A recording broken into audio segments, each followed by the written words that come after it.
여러분, 제 손에 책이 한 권 들려져 있습니다. 이 책의 제목은 세상은 묘지 위에 세워져 있다. 세상은 묘지 위에 세워져 있다라는 책입니다.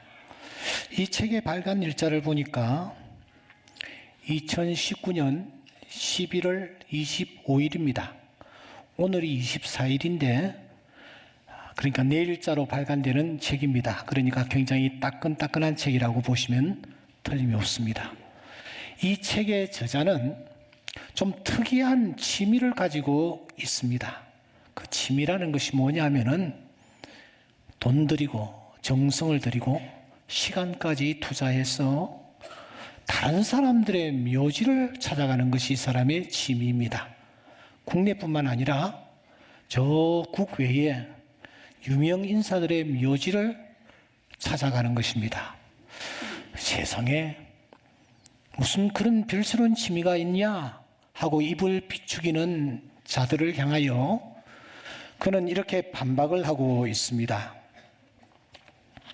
당신이 언젠가 벼르고 별로 찾아갔던 곳, 아니 앞으로 꼭 찾아가겠다며 버킷리스트에 올려놓은 여행지에도 묘지 목록이 뺏고 가지 않은가? 인도의 타지마할, 이집트의 피라미드, 중국의 진시 황릉, 로마의 판테온, 파리의 팡테온, 영국의 웨스트민스터 사원, 심지어 모스크바의 붉은 광장, 베이징의 천안문 광장, 다 공동 묘지가 아니던가? 온 세계 유명 박물관의 전시물들 중 대부분이 실은 무덤에서 출토된 부장품들이 아닌가? 이렇게 반박을 하고 있습니다. 그러면서 그는 이런 말을 덧붙이고 있죠. 비탄과 절망의 순간에 빠진 사람들을 보았을 때 내가 그들에게 해줄 수 있는 말은 이 말 하나뿐이다. 공동묘지에 가서 20분만 걸어봐라. 그러면 당신의 슬픔이 완전히 사라지지는 않을지라도 거의 가라앉음을 느끼게 될 것이다. 그게 의사를 만나는 것보다 훨씬 낫다. 그런 종류의 고통에는 약이 없다. 묘지 산책은 거의 자동적으로 삶에 대한 지혜를 가르쳐 준다. 그렇게 말하고 있습니다. 오늘 성경에 보면은 BC 1300년경에 일어났던 한 실화를 무대에다가 올려놓고 있습니다. 무대의 커튼이 천천히 올라갈 때에 무대는 아주 잿빛 모습이었습니다. 그리고 그 무대가 완전히 올라갔을 때에 여기서 픽, 저기서 픽 하고 무대 위에서 쓰러지는 소리들이 들립니다. 누가 쓰러지고 있습니까?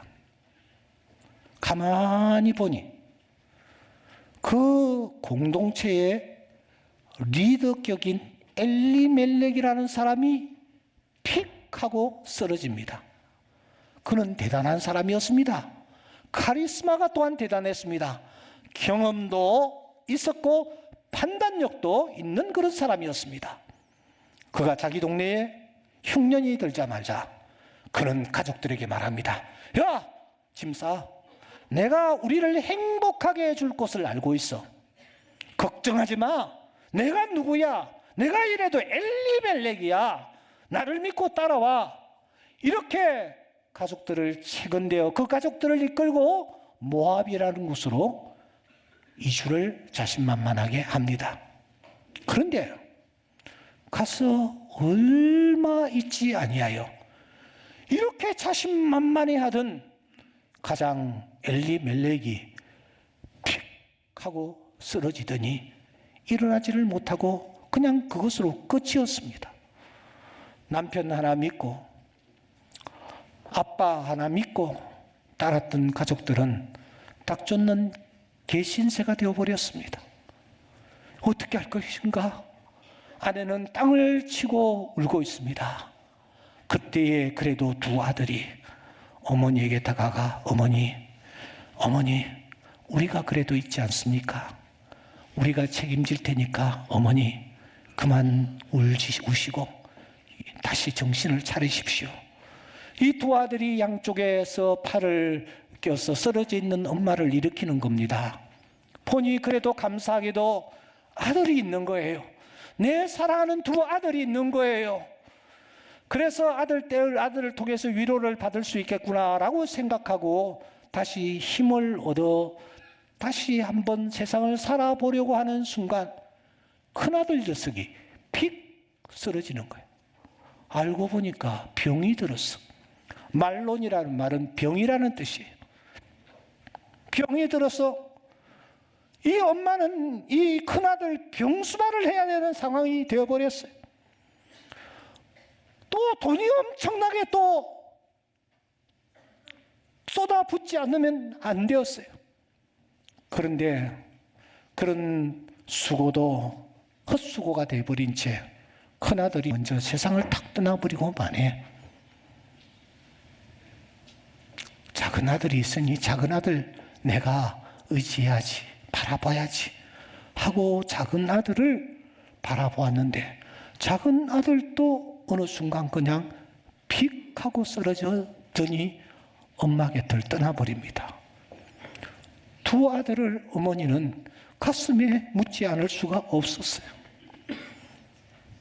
믿었던 남편 떠나고 아들 둘 세상 다 떠나고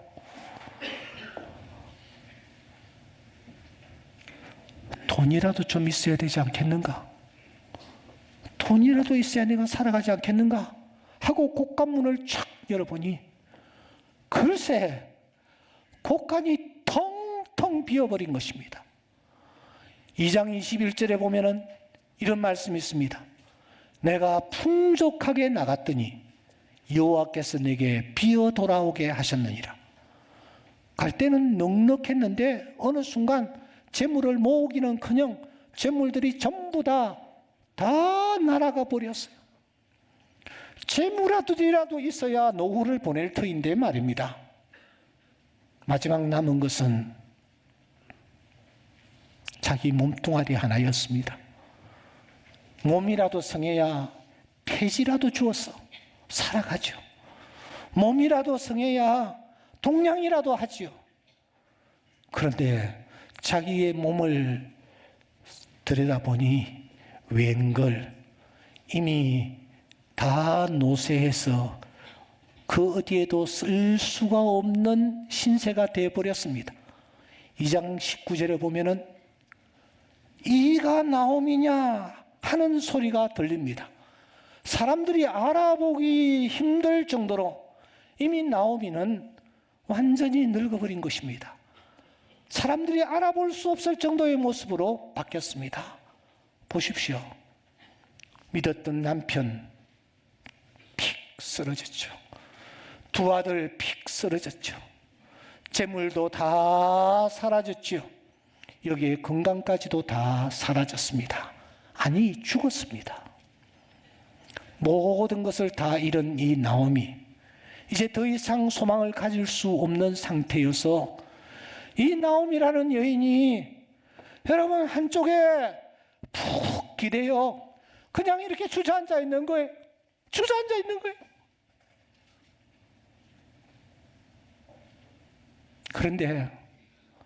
그런데 말입니다. 살랑살랑 바람이 불더니 그 바람결에 무슨 소리가 들리기 시작하는 거예요.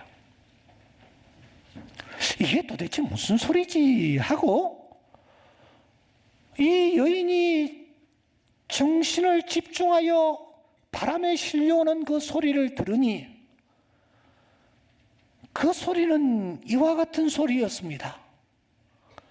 여호와께서 자기 백성들을 돌보시사 그들에게 양식을 주셨다, 양식을 주신다 하는 소리였어요. 세 가지입니다. 하나님이 계신다. 자기 백성을 그 하나님은 돌보신다. 그 하나님은 양식을 주시는 분이시다. 이 소리가 들리는 거야. 하나님이 그래도 계신다. 자기 백성들을 돌아보신다. 그리고 자기 백성들에게 필요한 것을 채워주신다. 이 소리 앞에 이 여인이 어떻게 합니까? 그는 먼저 생각을 합니다. 내가 한번 돌아가 볼까 하는 생각을 하는 거예요. 생각은 누구나 할 수 있는 일입니다. 우리도 밤에 잠을 자면서 얼마나 많은 생각들을 합니까? 그러나 생각을 행동에 옮기는 것이 쉽지 않습니다. 자기 자신을 돌아보니 그는 지금 고향으로 돌아갈 처지가 전혀 못 되는 것입니다. 남편 그렇게 됐죠. 세상에 두 아들 그렇게 됐죠. 재산도 다 날려버렸죠. 사람들이 알아보기 어려울 정도로 지금 그가 완전히 노쇠한 상태에 있죠. 빈털터리로 어떻게 돌아간단 말입니까? 다른 곳도 아닌 고향으로 어떻게 돌아간단 말입니까? 사람들이 전부 뒤에서 손가락질하며 뒷공론을 할 터인데 수근수근 될 텐데 내가 어떻게 돌아간단 말입니까? 여러분, 어제 저녁에 이지선 교수 이 메시지를 못 들은 분들은 진짜 중요한 보화를 놓친 분들입니다. 어제 저는 그분의 그 간증을 들으면서 제 마음 깊은 곳에 정말 말로 형언할 수 없는 하나님의 음성을 제가 체험했습니다. 어제 안순희 집사님들 중에서 안 오신 분들 자리에서 잠깐 일어나 보실래요? 권사님들 가운데서 어제 놓치신 분들 손을 높이 한번 들어 보실래요? 그분이 아시는 대로 큰 교통사고로 화상을 입고 모습이 완전히 일그러진 상황에서 어떻게 생명만 거졌답니다. 그런데 그가 이제 막 몇 차례 이렇게 피부 이식 수술을 해가지고 겨우 이 얼굴을 만들었는데 얼굴을 만든 자기의 모습을 거울에 비춰보는 것이 두려워서 거울에 한동안 비춰보지를 못했다라는 겁니다. 충분히 이해가 됩니다. 그런데 그런 모습을 가지고 밖에 나가 사람들에게 자기의 모습을 보인다라는 것은 쉬운 일이 아닙니다. 나오미가 자기가 잘 되고 출세했으면은 얼마든지 고향에 돌아갈 수 있습니다. 그러나 지금 그 상태로는 고향에 돌아갈 면목이 없는 거예요. 주저앉을 수밖에 없습니다. 그런데 이 여인은 어떻게 합니까? 그 소리에게, 자기에게 들려주는 그 소리에 뭐 대단한 제사장이 와가지고 능력 있는 누가 와가지고 얘기를 들려줄 것이 아니라 누군가가 그냥 바람결에 들려준 그 소리에 이 나오미가 반응을 하는 것입니다. 어떻게 반응을 합니까? 있던 곳에서 나오고 며느리도 그와 함께하여 유다 땅으로 돌아오려고 했습니다. 길을 떠났습니다. 과감하게 쓰러졌던 자리에서 일어났습니다. 그리고 길에 들어서는 것입니다. 그러니까 지금 모압과 유대 베들레헴 사이에 여러분 길이 하나 쫙 펼쳐지기 시작합니다. 모압과 베들레헴 사이에 길이 이렇게 펼쳐지는 거예요. 그 길 위에 여기에 등장하고 있는 사람들이 나름으로 최선이라고 생각하는 자기 발자취를 남기고 있는 것을 볼 수가 있습니다. 먼저 엘리멜렉이라는 사람은 어떤 발자취를 남깁니까? 그는 베들레헴에서 모압으로의 발자취를 남깁니다. 가자! 최선이다! 행복이다! 이곳에 가면 우리 가족이 잘 살 수 있을 것이다. 자신만만해하며 그가 베들레헴에서 모압으로의 발자취를 남기는 것입니다. 그런데 여러분, 모압에서 베들레헴에서 모압으로의 발자취를 남긴 이 엘리멜렉은 어떻게 되었습니까? 그곳에서 그냥 그것으로 끝나고 말았습니다. 등장하는 인물 가운데서 오르바라는 여자가 있습니다. 이 여자는 맨 처음에 하나님을 몰랐습니다마는 하나님을 알게 되었습니다. 그래서 그는 베들레헴을 향하여 출발했습니다. 출발했으나 중간에 가다가 마음이 변했습니다. 가봐야 남편감도 없을 테고 가봐야 고생이다. 그냥 돌아가자 하고서는 이 오르바는 저 모압에서 나와가지고 한참 길을 가다가 휙 다시 옛 모압으로 돌아가 버립니다. 또 한 사람 나옴이라는 여자가 있습니다. 이 여자는 베들레헴에서 남편 따라 남편 믿고 남편 말을 100% 의지하여 베들레헴에서 떠나 남편과 함께 가다가 소리에 반응하고 다시 그가 베들레헴으로 돌아오는 발자취를 남깁니다. 마지막으로 룻이라는 여자가 있습니다. 이 여자는 원래 이방 여인이었습니다. 그가 하나님에 관한 소식을 듣고 이 여인이 모압에서 나와 베들레헴으로 향하는 발자취를 남기는 것입니다. 중간에 유혹도 있었습니다. 되돌아가라는 얘기도 듣습니다. 그러나 그녀는 흔들림이 없이 모압에서 베들레헴으로의 발자취를 남깁니다. 보시는 대로 엘리멜렉과 룻 서로 대치가 됩니다. 오르바와 나오미도 역시 대치가 됩니다. 이 네 종류의 발자취는 오늘 지상에 존재하는 모든 인류들이 남기는 발자취의 샘플들입니다. 수많은 사람들이 제각각 길을 걸어가고 있는 것 같으나 여기에 대입해 보면은 전부 다 여기에 대입이 된단 말입니다.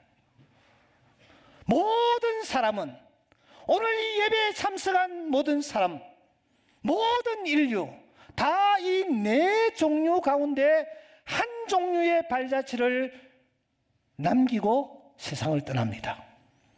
그렇다면 여러분들은 도대체 어떤 유형의 발자취를 지금 남기고 있습니까? 엘리멜렉입니까? 오르바입니까? 아니면 나옴입니까? 아니면 룻입니까?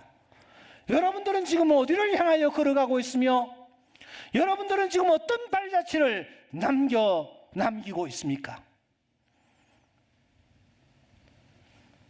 여기에서 가장 중요한 것은 그래서 방향입니다. 방향. 어느 방향이냐 하는 거예요. 모압이라는 곳은 영벌을 뜻합니다. 왜냐하면 모압으로의 길은 멸망의 길이기 때문입니다.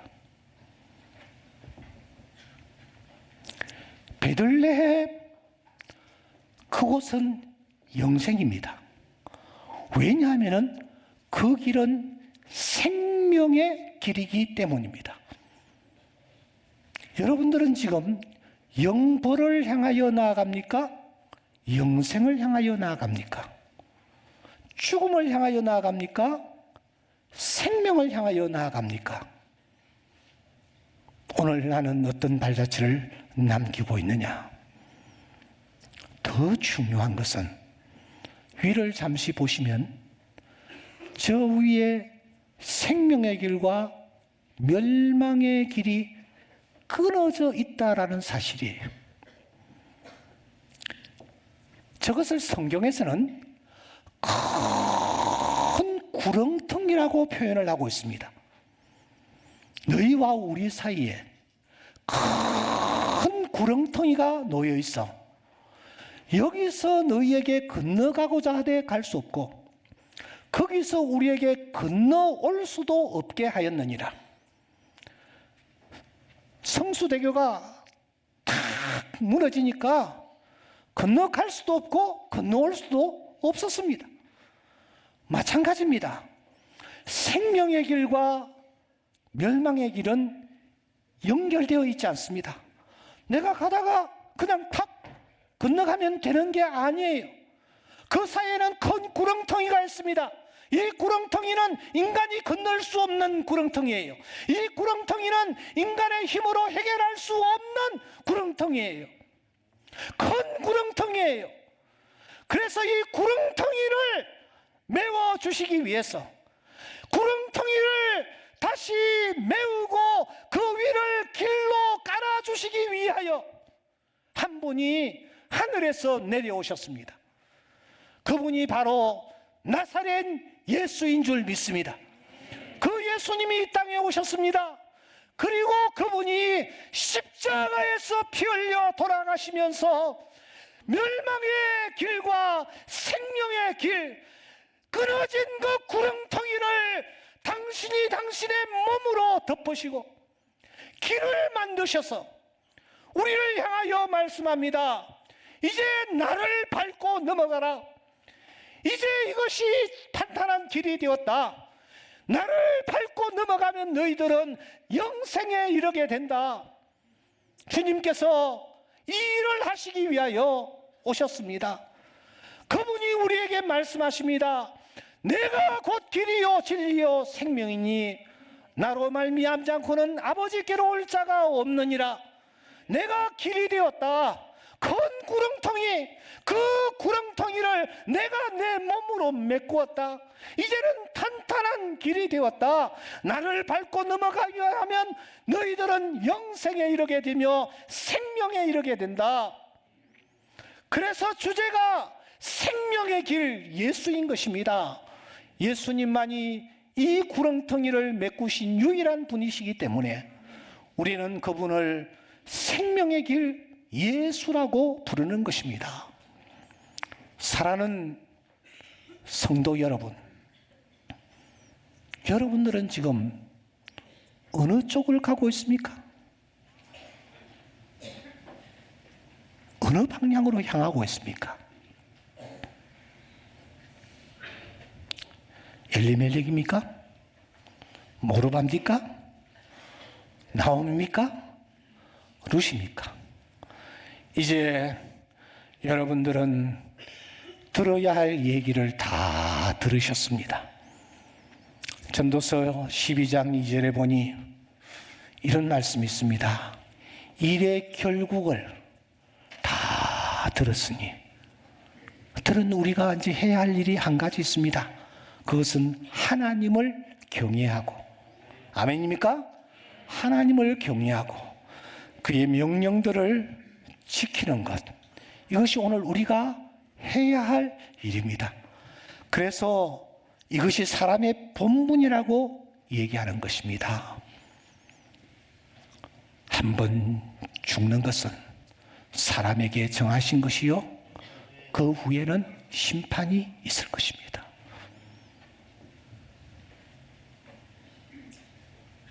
예수 그리스도, 그분이 나를 위하여 돌아가셨을 뿐만 아니라 그분은 선한 목자가 되셔서 우리의 걸음을 끝까지 인도해 주실 우리의 유일한 구원자이심을 믿습니다. 예수 외에는 다른 이름을 우리에게 구원을 위하여 주신 이가 없습니다. 주님만이 유일한 구렁텅이의 해결자이시오 길이 되시는 분이심을 믿습니다. 오늘 처음으로 혹시 교회에 나오신 분들 계십니까? 여러분들이 이 시간 새로운 결단이 있기를 바랍니다. 내가 언제 세상 떠날지, 하나님이 언제 나를 부르실지 알 수가 없습니다. 그러므로 지금이 여러분들에게 주어진 마지막 기회일 수도 있습니다. 이 시간 여러분들이 예수 그리스도 그분을 구주로 영접하여 생명의 길을 향하여 나아가는 복된 은혜가 있을 수 있기를 주의 이름으로 축원합니다. 그 예수 그리스도를 믿는 자는 죽어도 살겠고 무릇 살아서 나를 믿는 자는 영원히 죽지 아니하리니 이것을 내가 믿느냐. 주님을 믿는 그 길만이 죽음의 문제를 해결할 수 있는 유일한 길입니다. 그 예수 그리스도를 구주로 영접하는 은혜가 오늘 이 예배에 참석한 모든 분들에게 넘칠 수 있기를 주의 이름으로 축원합니다.